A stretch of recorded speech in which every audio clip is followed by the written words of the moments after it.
Good. All right, everybody. Mike Pacheco and I are very tired as we get ready for another episode of Life Without Sports because we stayed up until 4 a.m. watching the premiere of the Korean Baseball League on ESPN. Yeah. And I did because I love, but you know what, Mike? I was tempted. I know you were tempted. That's it's a good sign and maybe a good formula for how baseball can get going in this country. And I know there's been a lot of reporting yesterday that looks like June is going to be spring training too, and then hopefully games will get going on July 1st. And there's still a ton of details that have to be done out. Is it going to be 40-man rosters? Is it going to be? But it does appear it's going to be home ballparks. Yes, it does. So I think that's a good sign.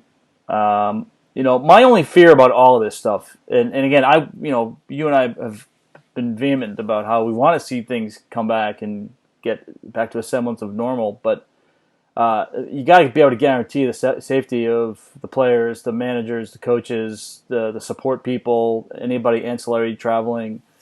And I know the initial plan is for no fans, but I saw a report today that now that there's potentially another strain of this thing that might be worse, and you add that to the killer hornets that we saw yesterday. Yeah, I know. I don't understand how anybody can even conceptualize this right now. I think we're all being very overly optimistic by saying this thing's going to happen in June. Yeah. God love people are having contingency plans. Yeah. But the more it goes along, the more pessimistic I become. Yeah. Just because I don't feel like it's possible. I don't feel like what's going to happen when the first player comes down with it. Yeah. What's going to happen when the first executive comes down with it, the Right. first broadcaster, the first Right. personnel guy, the first Right. anyone involved in that bubble. Yeah. What's going to happen? Yeah. Shut the whole league down again? Yeah. And then we're back to square one, and Back then to you're going to square say, one. okay, we're done. Yeah. Yeah. So why even start it when you're probably 95% sure you're going to have to stop it at some point because there's going to be another episode. Yeah. So, but there has to be a contingency for that. Absolutely. Right. I mean, you can't, I mean, obviously the goal is, and I think that's might be the naive thinking here is that, and we all hope that this happens, right? We all hope that it plays out perfectly. yeah. But what happens if this thing boomerangs, back in August and, you got to shut it down again? I don't know. I think it's just, that's my point. I don't think you should. I don't think you should even start it. I think they should just pack it up and say we're moving on to 2021. Yeah. And hope that you can, start that clean slate with a vaccine, hopefully in the next 6 months. Yeah. And then you move on and you take the loss, you write it off. Yeah. It's a huge loss for everybody. Yeah. Financially, emotionally, whatever.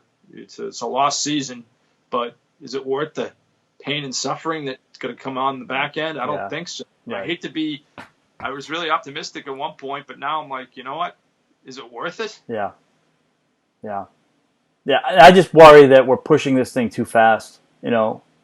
Well, the president's sitting in his Oval Office talking to the New York Post and saying, "We'll be back. We'll be back. Yeah. We'll be back."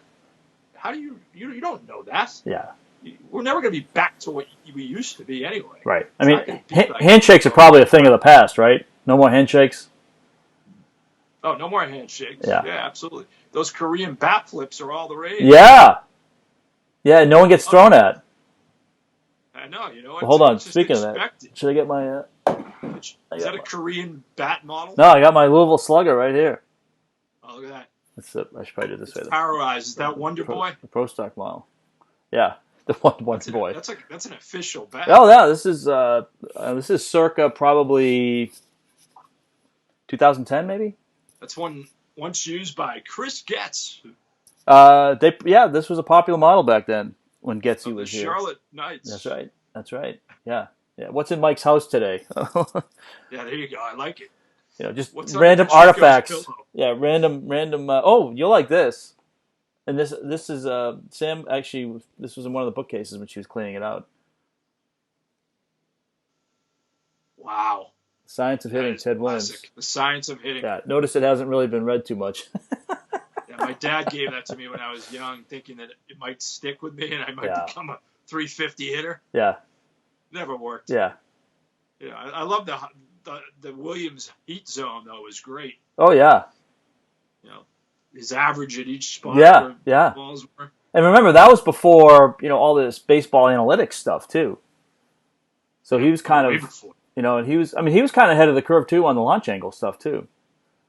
Yeah, 'Cause- we always said, just swing hard, you'll be fine with a little uppercut. yeah, Like, okay, it's spoken like the best hitter right. of all time. What would be interesting, and obviously you can't do this, but because the old timers swear that some of the pitchers were throwing gas just as hard as they are now. Now maybe not as frequently, and not as many guys, but like the Gibsons and those guys could really get it up there. But it'd be interesting. It'd be great to know, how far along pitching has come. A lot of people say, Babe Ruth might not be a great hitter today. And the one thing when you it's so difficult to compare eras, and I hate doing it because I think people don't like when you say, oh, like for instance, like Bob Cousy, he wouldn't be able to play in the NBA today. You don't know that. B, what if Bob Cousy had the same training, the same nutritional, like he had the skill, right? He was good at it. I think those guys can kind of transfer eras. I just think when people make that argument, you can't compare apples to apples because the physical structure of people were different. I think if you allow for if Bob Cousy were born 20 years ago, he probably would be still one of the greatest or on his way to be at that time because he'd only be 20. But I don't know. I always think it's difficult to compare eras because people don't adjust that the people that had that talent would still keep that talent. I think sometimes they say they keep them the same. If that makes sense. No, I think athletically, it's hard to say that anybody in that era could play in this era. They probably could from a savvy standpoint, from a skills standpoint, but athletically, it's hard to translate eras. No, I mean I agree. Like if you got the DeLorean out and you went back to 1918 and you grabbed Babe Ruth and you put him today, yeah, that's not what I'm saying. Well, I'm just saying if those players were born comparable to this age, I think they would still have the ability to become great players. Yeah, I think so too. Yeah, absolutely. It's a hard read though. Yeah, it's a hard read. Cousy was extremely savvy and skilled with the ball. Yeah, and that probably would translate today. Another guy, maybe not so much. So yeah. I know where you're going, but yeah. I think the Korean baseball sluggers would have trouble hitting a 98 mile per hour fastball. They don't see that often in the Korean league. No, but and sometimes in Asia you see the pitchers. Kind of like Daisuke Matsusaka from Japan throwing like 8 different pitches. Well, we heard about 8 different pitches. There was really only 4, I think. It was 4, but each one had a variation, making it 8. I love that first year in 2007 when they ended up winning the World Series, and Daisuke was an event. I tried every one of his starts. I remember I was there for the first one. Yeah. Everyone was so hyped up. We were there in spring training covering his every pitch, and it was a great frenzied moment. Yes. Tom Verducci wrote about him as the second coming. Everybody was so excited about it, but he was so painful to watch because he had such a slow motion. Yeah, very slow. Slowed the game down, and it was a slot. It's like every game was, I think, 4 hours. Yeah. And it's interesting too, just how like the Japanese media would cover not just him, but any Japanese player that played in the States. Like, even if they were down on a rehab assignment, we had that, I think 2015, I forget who it was, we had somebody down on a rehab assignment for another team. And there had to be 10 or 15 media members just from the Japanese press covering it. Yeah. Yeah, no, I know. They were everywhere. I mean, yeah. It's seemingly, it was the Beatles come to America. Yeah. That was it. But I think, good for ESPN for showing that there's such an insatiable appetite for any live coverage of how the ratings would be at 1 a.m. Right. Pretty good, I guess, maybe in LA. Yeah. Due to the time change, but at least they're thinking outside the box. Right. Yeah. No doubt about it. Here's the question I have for you as I adjust the frame here. What's it like? Because you've done games you've done games in a studio here that are overseas. Right. Yep. So what's that experience like? Because that's got to be difficult, not only from the time lapse, but also familiarity with players. Because you're kind of trying to pick up these guys on the fly sometimes, right? It's probably like doing a minor league game sometimes. It's kind of like life without sports, when you feel like you're talking to yourself. I got you. No, I think uh, it was one of the biggest challenges I've ever had. No matter what the game was, I felt like Yeah, it was so distant. I felt like yeah, it was live, and that's the mindset I had to have. yeah, Was, okay, you know what? I get this is me one shot yeah, here. You know, you get no delay. You're going. yeah, So it was a challenge. I liked working when I had an analyst. I did a lot of Chinese basketball games with an analyst. That was an interesting yeah, challenge. Those games were a little easier because the time change wasn't as bad. I didn't have to sit in a studio at 1:30 a.m. and call yeah, a Japanese league baseball game. yeah. The Yomiuri Giants. A lot of times it'd be a doubleheader too. So I'd be Oh there. man, really? Oh yeah. Oh I'd be there wow. until 6 a.m. and go back to my hotel in Stamford, Connecticut, and just lay out. Yeah. It would be lights out. Oh man, I'd that's be crazy. sipping Mountain Dew at 3 a.m. Oh my gosh. just to keep myself awake. Unlike some people who I worked with who Yeah. might have had an incident where they fell asleep on the Oh yeah. air and who was rudely awakened by a banging producer Wake up! on the studio walls.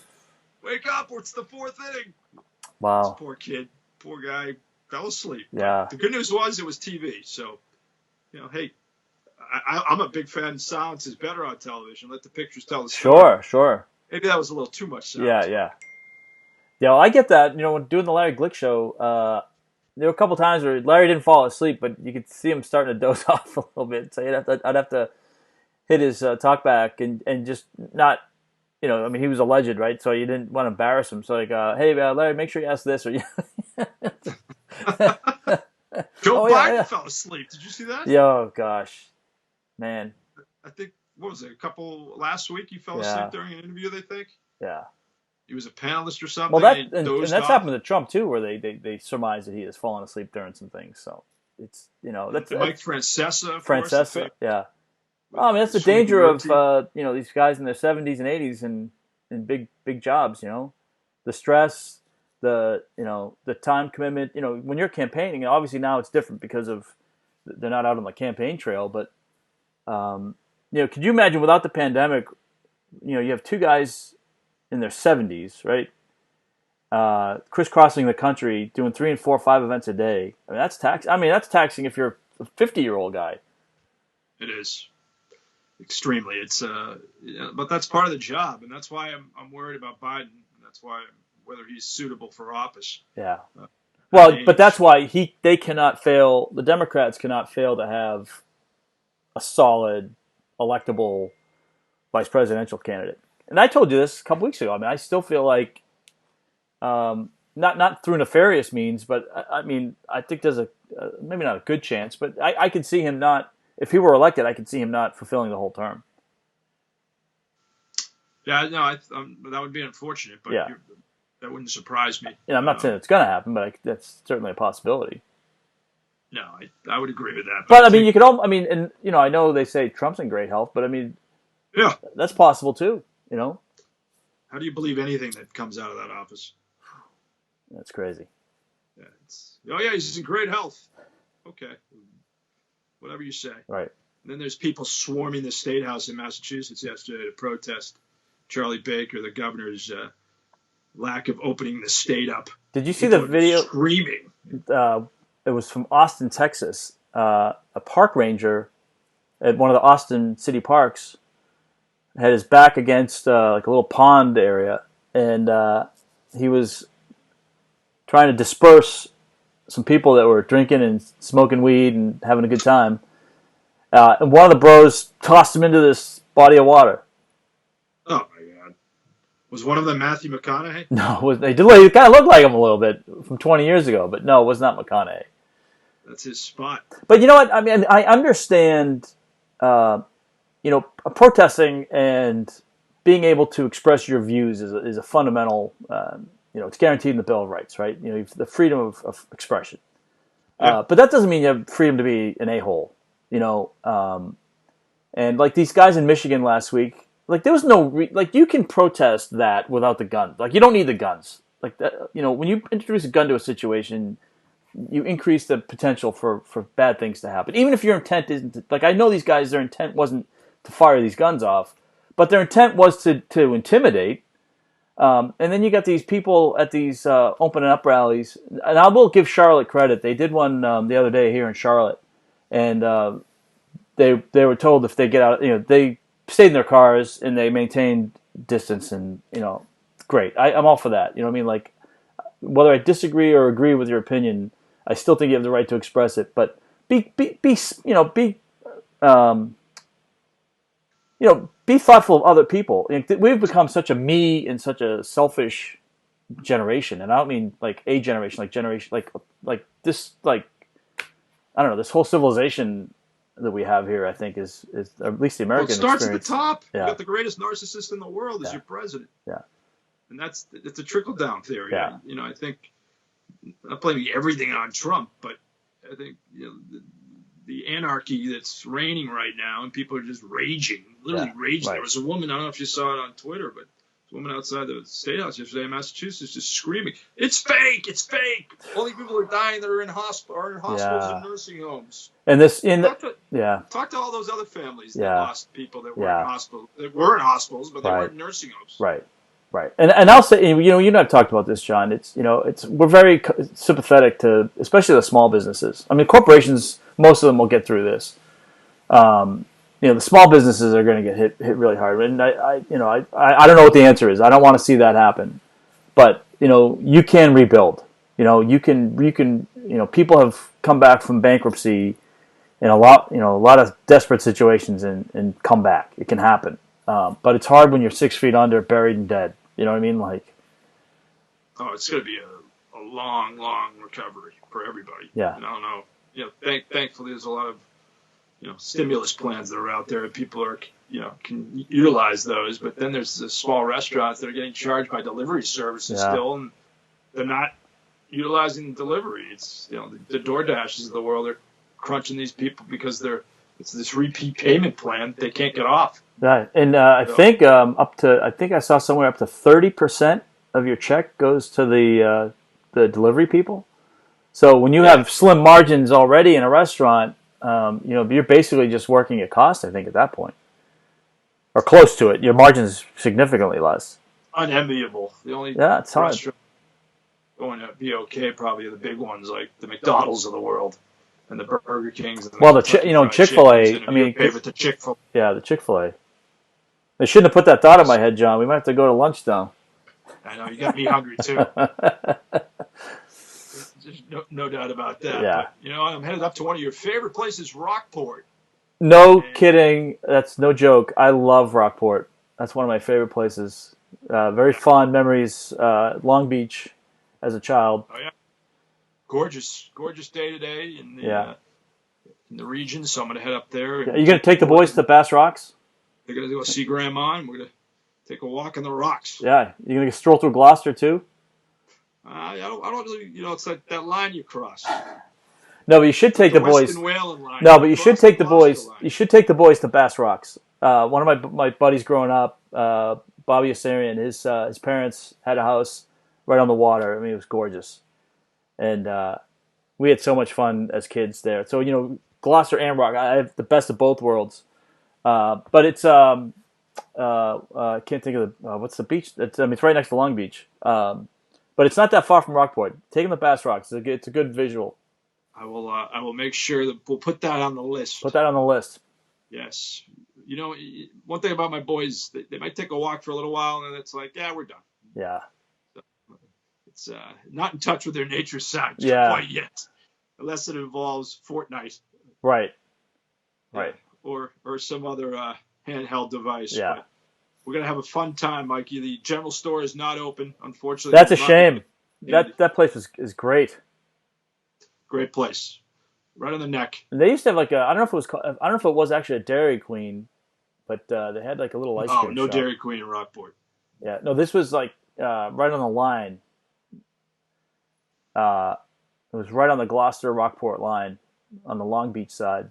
I forget what the name of it was, but I don't think it was a Dairy Queen, but it was essentially a Dairy Queen. You'd get soft serve and ice cream sandwiches, fried ho-hos.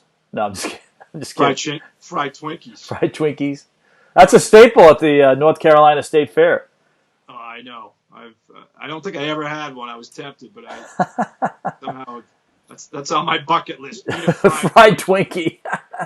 Hey, Cronin, if you're watching this, make that happen at the first BC tailgate. Well, what's going to happen is the problem is it's on my bucket list. I eat a fried Twinkie, and then I'm going to be dead. Yeah. So. Yeah. Well, if you guys, I was going to say, I don't think they ever cross-pollinate an NC State home game with the NC State Fair, so I don't think you can do that, but. I don't think we've been there for that. I don't think they do because it's the same. They share the same parking lot. They might. I don't think they do. That'd be a traffic nightmare. Too dicey. But we are at NC State this year. Hopefully, we're someplace based on college football's unknown. Yeah. But that's for another show. That's going to wrap up today's edition of Life Without Sports. Remember, if you're watching those Korean Baseball League games, be sure to keep score. Yeah, send us your scorecards. lifewithoutsports@gmail.com. Yeah, and if you're in a Korean Baseball League fantasy league, let us know how you're doing. Yeah. Or not. But he's Pacheco. I'm Mita Perel. Have a great day, everybody.